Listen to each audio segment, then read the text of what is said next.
We are back to best 22. I hope you had a good gather round, and we've got a couple months now before we are back to best 18. Critical moment in time as we officially hit upgrade season. It is time to start culling some of those fattened cows, making sure we keep our bench hygiene in a healthy space, and then critically trading into and nailing some of these upgrades that are going to really start to, let's hope, accelerate our scoring over the next couple of weeks. But who are the trade targets in SuperCoach that we should be viewing this week? I'm back here at the coaches panel giving you my top 10 trade targets this week for SuperCoach heading into round 6. Remembering it's a really stretched out round from Thursday night footy to Monday afternoon with the Cats and the Hawks. So it's going to feel long, especially if you have a couple of challenging players and matches. All right, let's help you out. My number one trade target this week, I'm staying in money-making territories. It's got to be Caiden Cleary for me.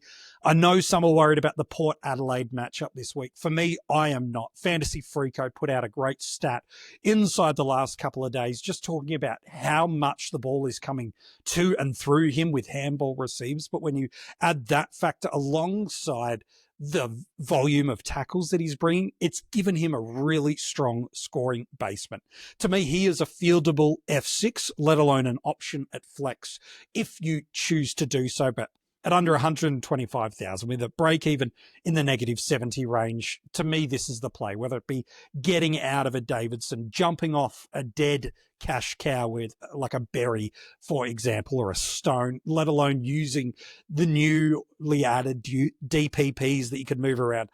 To me, this is the number one trade, whether it be to downgrade or to get rid of a dead option. This is the number one move this week. I would be trading into, without question, Caiden Cleary.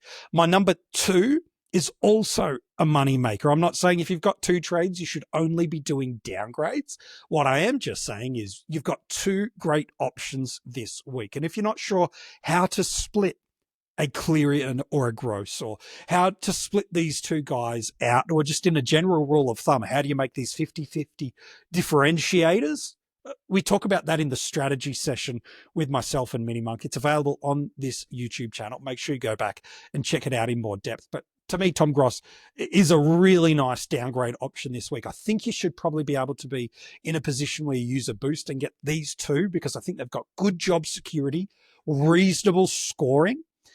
And in addition, these two guys should very easily get you to whichever premium upgrade you want to do with the use of a boost, let alone set you up even more for some cash for what you've got in the next couple of weeks of upgrades. But again, a mid-60s average, a negative 60s break even. He's got that opportunity. He and Hall, I think you can get away with fielding one of them. Gross was better this week, or Gross was better this week. Hall was fine the week before. I think you can get away with at least one of them on field if you have to. I think he's a nice pick. I think if I was only getting one, I'd get Cleary. But if I could get two, use a boost and ensure not only I get my preferred upgrade target this week, let alone savings for the cash that I'm probably going to bank the following week, I think this is the play. My number three trade target is the premium that if I could trade into any premium this week, to me, it is Nick Daicos.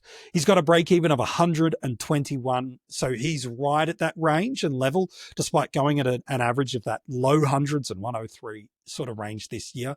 To me, we saw what he could do last week, that even when tagged, it's not a surety anymore that he's going to have a poor game and a bad score. It worked out beautifully for him. And while you might look at that Brisbane matchup and go, it's not great, he'll get a berry roll with him potentially. And that's absolutely within the realms of possibility. He's just that kind of guy that at under 600,000, he's bottomed or near bottomed out in price. I know that break even, you go, oh, he might have a little bit that could fall away. Sure, you're banking on the 80 or 90 of Daicos. I get it. But to me, I think we would all agree we would prefer Daicos in our teams. He's shown now the thing that he was susceptible to, which was a tag. I've got increased confidence in that. Jordan, historically, let's not downgrade this. James Jordan, historically, has been kryptonite to our premiums, both through the midfield and the rebounding defenders that we've gone to. Imagine and remember what he's done to the likes of Lachie Neale, what he's done to the likes historically of a Nick Daicos and historically to players like a Lachie Whitfield. We were getting 60s in Supercoach when he would go to them. He broke the mold. Now, was Jordan off that night? Okay, tell yourself the narrative you like. But to me, Nick Daicos is an essential piece I want in Supercoach. And when I can find a justifiable reason to get him, I want to get into it. And his fixture, it might not feel like it's got any, amazing Richmond and West Coast and all these, 2 or 3 or 4 great matchups in a row. But there's enough good matchups through here. And it starts this week with Brisbane. He's better than you realise. Without doing the work for you, go and check out his last couple of games against Brisbane. He scores just fine. Maybe even worth a VC this week. My number 4 trade target this week, and maybe slightly controversial, but I'm happy to jump probably that week early on him. Christian Petracca is my number 4 trade target. He's under 500,000. He does have a break even of 101, so it's not an essential move this week. But against Fremantle, it is not an easy matchup, but it's also not a disastrous Supercoach matchup. And the beautiful thing about CP5 is he scored decent last week without really kicking any goals. And so to me, I'm just seeing enough of him just getting better and better and better. And the reason, if you don't get him this week, he's absolutely close to critical next week in Supercoach, is he has the gravy fortnight after this one. And so if I'm only getting one premium, and I think most people could only afford one without sabotaging out of players I wouldn't feel comfortable with. I'm talking about jumping off Short, jumping off Roberts, getting out of Cherry. Again, unless these guys are injured, it's a different conversation. But if you're just purely going a downgrade and upgrade, I'm not too sure there's a volume of coach that is looking to do a double upgrade this week. They're probably able to do one. And to me, Daicos is that high priority. But if you can get track before the big fortnight, I think that's a great opportunity to be in. I think he'll be fine against Fremantle as well. So not critical, but important. And I'm pretty happy to get my hands on him if I could. My number 5 trade target is a guy that you look at his break even and you might be thinking I'm crazy, but I want to put Zach Merrett as my number 5 trade target. Yeah, that break even of 137 is heading towards an absolute cash drop, and he's not exactly cheap either. But I want to put him on the trade target radar. Again, he's not my number 1 trade target this week for money or for premium upgrades, but I want to put him here because his fixture is as good as any premium mid over the next 6 weeks here in Supercoach. He's not just scoring from stoppage. He's not just scoring through clearance. He's not just scoring through transition and ball movement. He's also added scoreboard impact and goals in such an incredible volume this year. I do feel like Brother Scott has uncorked exactly how to use Zach at his best, so that he's not wasted with just junk possession ball in the defensive part of the ground, but his offensive work is being rewarded with where and how he's playing. And it starts this week with a West Coast matchup. There is 150 on the cards with this matchup. West Coast are one of the easiest teams for inside mids to score for, let alone then what he does in transition, let alone what he can do with impacting and getting involved in score involvements. I'm not advocating for it massively. Again, I've got a premium mid ahead of him in Nick Daicos because he's not cheap. He does not hit the buy low marker. But you might be looking at your team going, there is no one that I trust weekly to put captaincy on. Maybe you've got burnt by a Tristan Cherry over the last couple of weeks. Maybe you've felt like you're getting these sub 115 scores constantly. And you're like, I've got the money. I'm going to do it. The fixture is as good as you could ask. It does not mean it's going to happen. Just ask Tom de Koning captains last week. He was fine, but he was not the knockout pick that you expected. Nothing is certain in Supercoach, but he's as close to it from a fixtures and the variables that are controllable. I think it's a great pick. It is not cheap. But for teams that have an overabundance of cash, maybe you're already a Daicos owner and maybe you don't love the captaincy options you got, I'd probably be okay to sign off it on that case. But for me, it is a little against the SuperCoach grain. So it's the top 5 trade targets for me this week. Cleary is my number 1 guy. Gross, Daicos, Petracca, and Merrett. Those are my top 5 trades. Who of those would be in your top 5? I'd love to know. Why don't you comment below? Then my next 5. In at number 6, it is Jason Horne-Francis. We put him on the radar last week.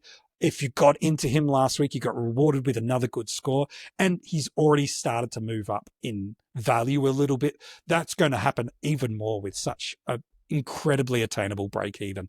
If you ran the gauntlet against the Hornet in the start of the year, you knew the risk profile was high because his ownership's knocking on the door of 50%. The fixture was good, and you could see that historically he's got 120s over a month is well within his capacity.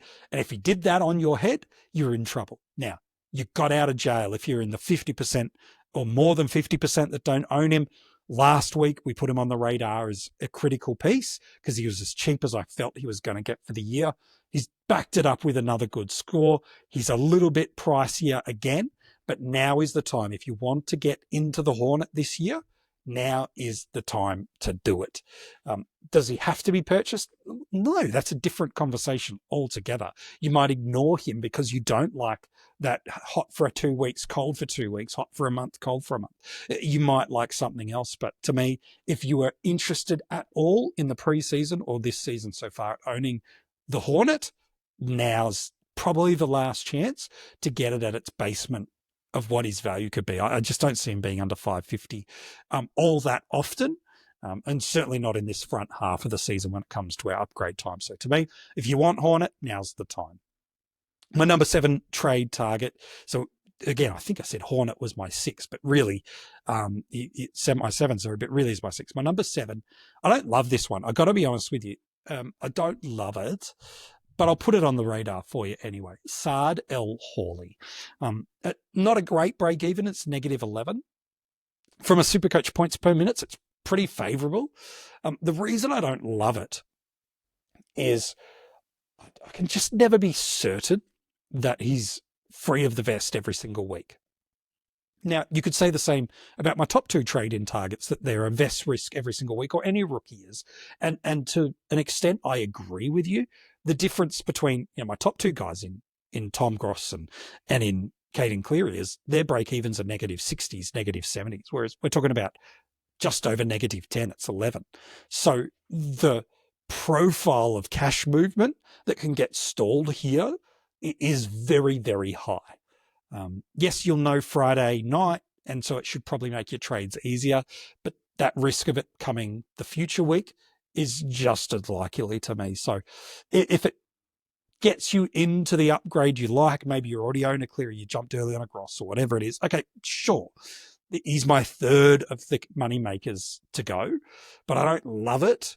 The DPP helps it, but I don't love it. But if you need a defender, you're stuck with your DPP, you can't move things around, whatever it is, fine.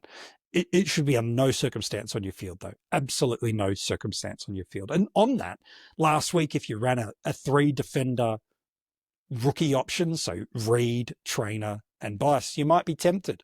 Oh, maybe I should do that again this week. Well, we talk about the 3-defender defender structure for rookies in our most recent strategy session. Make sure you go and check that out on the channel. That's a part of the episode with myself and Mini Monk as well. Hey, last 3 players I want to give you before we wrap up my trade targets. Connor Rozee, I want to put him on the radar. A popular mid-price pick. About 1 in 4 coaches own him at the moment still. But why I want to put him on the radar is he personifies exactly what you want from a creator and a playmaker off halfback. His speed, his skill, his dare. He brings defensive work rate, his high energy, and he's a clinical and clean finisher, and a really smart footballer to boost. Like, all of these things would almost say twofold. One, the gap from Houston out and Rozee back in is not negligible, but it's really minimised in contrast to the others that they've put through there. And second, that Rozee out of the midfield, while it weakens their midfield, it actually makes how they structure up this midfield with Horne-Francis, with Drew, with Wines, and with Butters as a central four much easier to navigate. And then the likes of a Mead and a Boak can just power hit for moments. I think this is a ripping coaching decision, and everything I can get out of Port Adelaide indicates this has Josh Carr's fingerprints all over this, which excites, I think, Port Adelaide fans, with Carr coming to really lead the club next year. I think this is a really nice pick. His average is good, his break-even solid. It's hard for another 100,000 more. If you're in that range, you could get a Daicos. But if he's sitting in this role, this is a guy who's going to be a top tier defender for us if he stays in this halfback spot. And even if he doesn't, he's still decent. We are another 5 weeks away or so now from another DPP, or 6 weeks away from another DPP game. We've just had 70 hit the game, but I think there's enough there that Port would be crazy to move away from it, given he was critical to their success. Last trade options, my number 9 is Harry Sheezel. A lot of people own him. This is the last time I'm going to put him on the radar before the bye, because he's at a break even that is way below what his capacity is and about 10 points per game below what his current average is.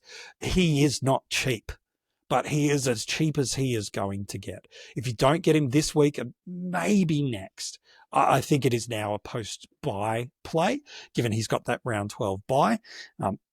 I wonder how it's going to look this week. Should Wardlaw play again at time of, this being released, let alone being recorded? We don't yet know if that's going to happen. But to me, I know I want him, much like Daicos. Sometimes when you get the opportunity to not overpay, that might be the difference between those two guys of Merrett. And when I say overpay, you're paying for them with no value on top of them. Whereas these guys, there is a skimmer of it. It does feel hard when you get the opportunity to get into the best options.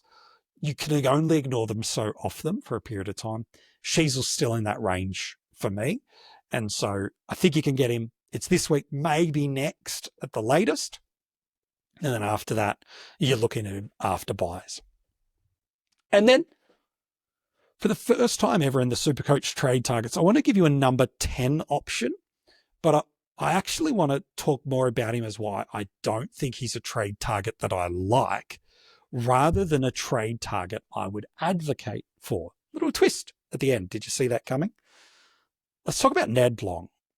280,000, a break even that's clearly attainable when he's free of the vest, and that's 28, and an average of 68. That is not reflective of his SuperCoach points per minute. We know he's up towards that one sort of territory in a true, real sense. Now, he's had some vest affected games, and he was awesome on the weekend. Let's not take that away from him at all. He was critical to the structures of this midfield for Collingwood.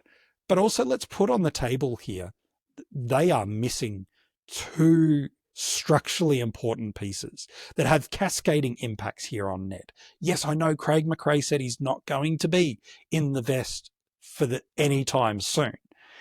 That means this week he should be free of the vest. I don't doubt that at all. But there are two critical pieces that we do need to talk about for Collingwood. One is Dan Houston, one is Jordan De Goey. Jordan De Goey has been confirmed that he'll be available for selection this week. The club have already come out and shared that. Equally, we know Dan Houston is back in a week's time with one more week of suspension.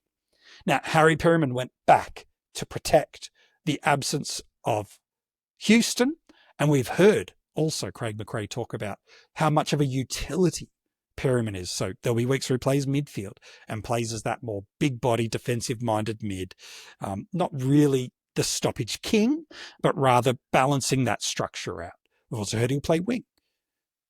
Well, De Goey comes back in. Where does he play? At his very best, it's an explosive mid that also is an opposing threat forward of the ball.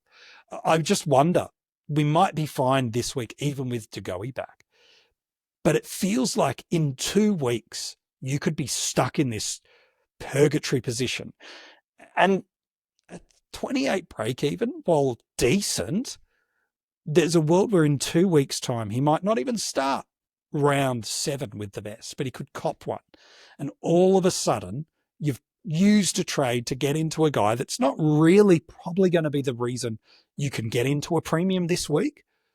And there's a very real potential in my eyes that in 2 weeks' time, that cash generation could have stalled. And from here, he only makes you another 50 to 80,000. And so for 2 trades to make 80,000, and it's not allowed you to get to a premium, personally, I just don't like that.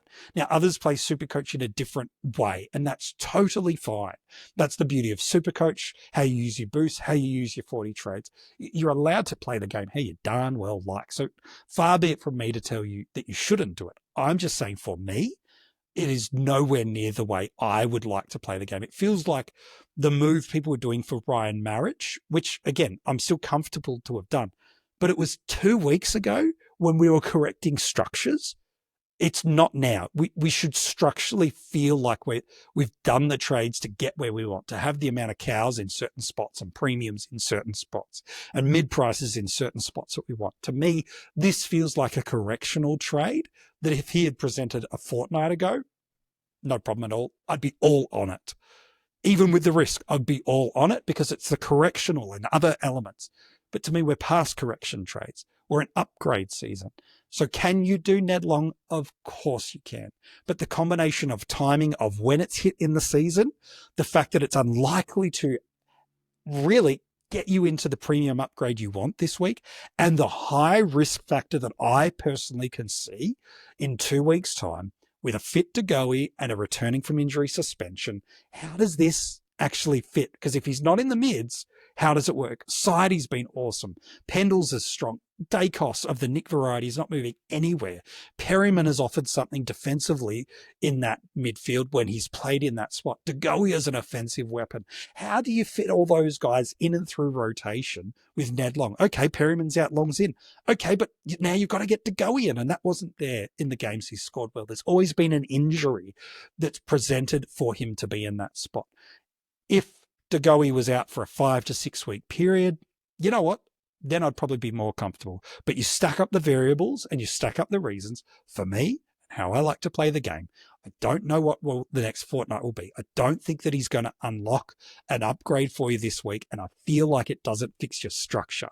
Those 3 things for me are the reasons I couldn't advocate for it, but I want to put him as a trade target conversation because I'm seeing around the SuperCoach community a desire to go into him, and you absolutely can. But for me, I'll clearly allocate it for you as the 3 reasons. 1, in a fortnight, I'm not convinced that not only is he not sub, but he's in the favourable SuperCoach scoring role. 2, I don't think that it helps you get into the premiums that you want with an upgrade. And 3, I do not think that there is the accessibility of cash that helps your structure in the way that it should. That's my take. You can disagree with it. And that's the beauty of not only SuperCoach, but also what we do here at the coaches panel is we're never about, you must do this, you shouldn't do this. It's going, well, this is our perspective. This is our opinion. We've done well from a rankings perspective over a number of panel members over a number of years. But this is how we play the game. And this is what we would advocate for. This is our logic and reason. If you disagree, cool. Let's hear it. Let's see that perspective. And that's the beauty, is you can look at the same thing in SuperCoach and we can see 2 different things. And then the beauty of it is one of us goes, yep, I read that right. Or the other goes, no, I read that wrong. And then there's the 3rd variable, which is just bad luck, which injury kind of hits through there. But those are my top 10 trade targets. A little bit of a different twist at the end, but I hope you enjoyed a little bit of the unpacking of that. Do you agree or disagree with my take on the top 10? And also, I want to know, more importantly than that, what are your SuperCoach trades this week? Why don't you comment below and let us know the moves you plan to make? Can't wait to hear about them. If you've been loving these videos, the SuperCoach trade targets, the AFL fantasy trade targets, or the strategy sessions that we're doing every single week, why don't you subscribe to the channel? You can become part of our Patreon too, if you like, because our Patreons, especially at that premium tier of $10 a month, get a round review podcast from me and a weekly Q&A podcast as well. So if you're loving what you're getting, subscribe to the channel and consider becoming a Patreon. The details are in the description of this episode. So comment below. Let me know the trades you're making. Can't wait to see them. And we'll be back with you again real soon, helping you in your SuperCoach side.